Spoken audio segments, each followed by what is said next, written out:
The question says, when Kenny installed a fence along the 400-yard perimeter of his rectangular backyard, he left an opening for a fence. In the diagram below, he used Y to represent the length in feet of the fence.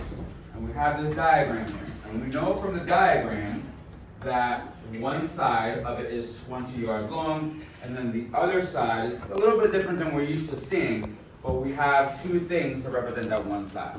We're going to go into how to represent that in a minute. But first I want to get into what the question's actually asking us. The question is actually asking us to find, or what is the value of Y. And Y we have here. That is our S. We're going to go into O, which is to organize our key facts. So before I even do that, I'm going to go back in, and I'm going to look at any numbers I have, and I'm going to label everything, and then bring it down into my KIV. So I've got a 400-yard perimeter. That is the perimeter there. I know that there's a bit of an opening for the fence. I know that this side is the, call it the width. This whole thing here is the length. So I know that my perimeter equals 400 yards. I know that my width is equal to 20 yards. I know that my length, and here's where it gets tricky. The whole length isn't just 40. And the whole length isn't just Y. And it's not 40Y. You don't just put them together. 40Y would mean that you have literally 40 Ys across the side of this, this yard. And we don't have that. The way to represent that is you're just putting things together. If there's an operation that put things together, we call it addition. So to represent the length, we're going to represent it as 40 plus Y yards. Okay? So we've got the width, we've got the length, we've got the perimeter, so we have all of our facts. Now, our L is to use our information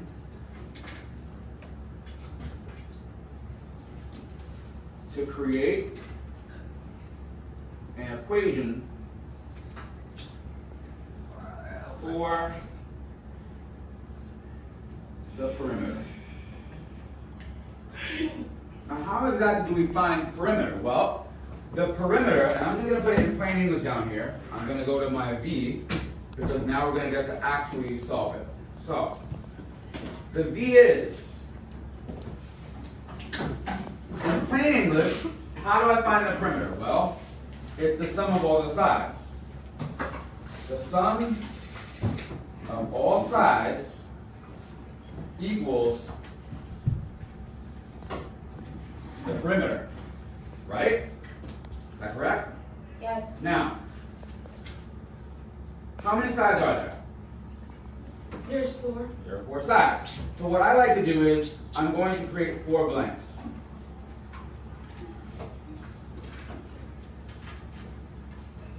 And those 4 blanks in total will equal the perimeter. Did they give us the perimeter? No. Yes. Oh, yes, yes. It was what? What's the length of the 40. perimeter? 400. 400. Very good. It's right here in our KIV. Since we're writing it in, we no longer need it in our KIV. What are the length of each of our sides? We have 4 blanks here. We've got blank 1, blank 2, blank 3, blank 4. Give me the length of this side. What is the length of that side? 20. 20. So I'm going to write that in as my first side. Everybody got that? Yes. What is this side? 40. 40 or 40 plus Y? 40. Right, so here I'm going to put 40 plus Y. So we wrote this side. We wrote this side. What about this side? What is this side here? That is also 20 because it's a rectangular yard. So if this side is 20, that means this side is also 20.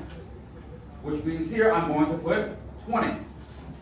And what about our fourth side? 40 plus Y. That is also 40 plus Y. We added all four sides, and that should give us a total of 400, correct? So, at this point, we now have an expression on the left that we can break up into terms. If I were to break this side up into terms, I will put a line down the front, a line down the back, and then a line in front of every plus or minus sign, which means I have a plus here. I have a line there, a line in front of this plus sign, a line in front of this plus sign, a line in front of this plus sign, and a line in front of this plus sign. This is not new. We could then create something called a what? I have different terms, I can create a term table, very good. And my term table, I have two things. I have variables, a term that have the letter y, and terms that are just what? Constants, exactly right. So I'm gonna make a very quick one. So I'm gonna put y in this column, and then I'm gonna put constants here. Okay? Let's go term by term. This first term is 20. Is that y or a constant? Constant. And that's positive 20. I'll put that here. Get rid of that here. Then we have positive 40. Is that a y or a constant? Constant. Then I got positive y. Is that a y or a constant? Y. That's a y term. So I got positive 1y. What's my next term? 20. Positive 20, which is a constant. Then I got what? Plus 40. Positive 40. That is a Constant. constant. And then what do I have after that? Plus 1Y. Positive 1y, which is a y term. I have no more terms, right? So now I can just focus on the parts of my term table. I've got this column in the y, which is 1y plus 1y, which is what? 2Y. That's 2y. Okay, and then I got my constants. I've got 20 plus 40, which is what? 60. And then I got this 20 plus 40, which is? 60. And what's 60 plus 60? 120. That is positive 120, right? So now, all of this here got simplified into 2y equals, 2y plus 120 equals 400. Okay? Now I have a two-step equation, which I want to solve. And how do I solve two-step equations? I use PEMDAS in the regular order or reverse order? Reverse In reverse order. So I'm going to write in PEMDAS.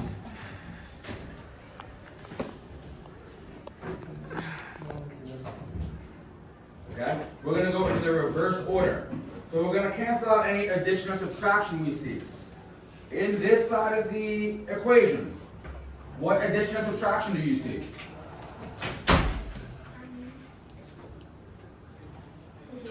Addition. What's the addition then? 2Y plus 1.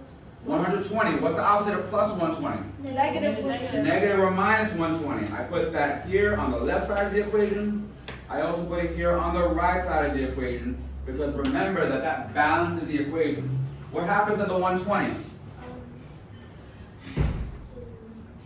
It goes down. They cross each other. They cancel out. So now I'm left with a 2y by itself. So I've got 2y equals 400 minus 120, which is what? 280. What is it? 180. 180. 280. That's 280. Now I'm almost done. I don't have my variable by itself yet. What's the next thing I have to do? Don't you divide it by both by 2? Or not 2y by 2. Very good. So we're going to divide both sides by 2. That gives us y by itself because these 2's cancel. Y is not by itself. I'll bring down the equal sign. And what's 280 divided by 2? 140. That is going to be 140. So what we're saying is the length of this fence here is what? 140. 140 yards. Say again? This right here? No, the other next to it. Okay. So does that make sense? Yes. That's our V. Our E, I'm going to try to make a little bit smaller. But our E, we're just going to do a confirmation. although it's a little bit more challenging because we have a longer equation. But I'm not gonna go back to the original, I'm just gonna go back to this equation here. We've got 2y plus 120. 2y plus 120, and we're saying that equals 400, right? But we're saying y equals what? Y equals Y Y equals equals what? 140. 140, so we're gonna have 2 times 140 plus 120 equals 400. What's 140 times 2? 280 what? 140 times 2 is 280. What is 280 plus 120? 400. That is a true statement, which means that our value for y is absolutely correct. And we're done. Wait,